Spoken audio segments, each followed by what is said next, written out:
আমরা জানি আজকের সময়ে যদি স্কুল কলেজ ইউনিভার্সিটির ছেলেদেরকে জিজ্ঞাসা করা হয় ভারতের স্বাধীনতা সংগ্রামে কাদের বেশি অবদান ছিল, তো তারা এক কথায় এক বাক্যে ক্ষুদিরাম, বিনয় বাদল, প্রফুল্ল চাকির নাম বলবে। কিন্তু দুর্ভাগ্যবশত আমাদের যে মুসলিম নেতৃত্ববৃন্দ এবং মুসলিম স্বাধীনতা সংগ্রামীরা হিন্দু, মুসলিম, শিখ, ইসাই সকলে সম্মিলিতভাবে এই ভারতবর্ষের স্বাধীনতা এনেছিল, দুর্ভাগ্যভাবে তাদের নামটা ইতিহাসের পাতা থেকে মুছে দেওয়া হয়েছে।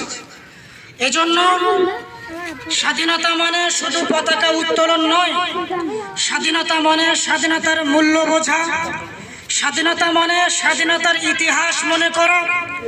তাই আমি বলতে চাই, যেমন ভাবে এই দেশকে স্বাধীন করার জন্য আমাদের হিন্দু ভাইরা বুকের তরতাজা রক্ত ঢেলে দিয়েছিলেন, ফাঁসির মঞ্চে ফাঁসির কাষ্টে নিজেদের জীবনকে ঝুলিয়েছিলেন, ঠিক তেমনই ভাবে পাশাপাশি আমাদের মুসলিম, শিখ, ইসাই সম্মিলিতভাবে সকলে এদেশকে স্বাধীন করার জন্য নিজেদের তরতাজা রক্তকে এ দেশের জন্য এ দেশের মাটিতে ঢেলে দিয়েছিলেন।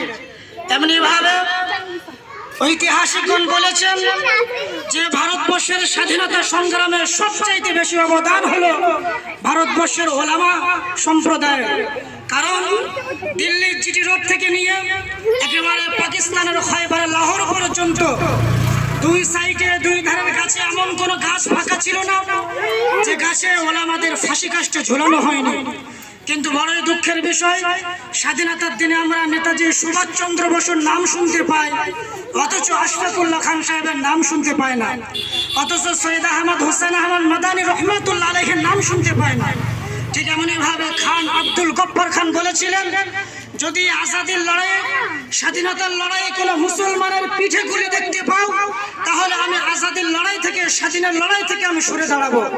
কিন্তু 5 দিন ধরে পোস্টমর্টম চলেছিল এবং শনাক্ত করার জন্য, চিহ্নিত করার জন্য প্রচেষ্টা চালিয়েছিল, কিন্তু কোনো মুসলমানের পিঠে গুলিবিদ্ধ অবস্থায় দেখতে পাওয়া যায়নি, সকলে বুকে গুলিবিদ্ধ হতে দেখা গিয়েছিল।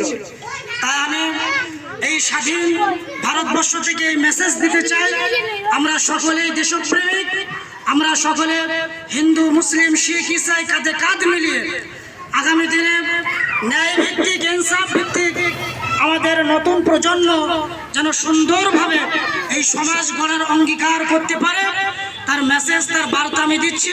সকলে মিলে আমাদের দেশকে হিন্দু, মুসলিম, শিখ, ইসাই কাঁধে কাঁধ মিলে আগিয়ে নিয়ে যেতে হবে।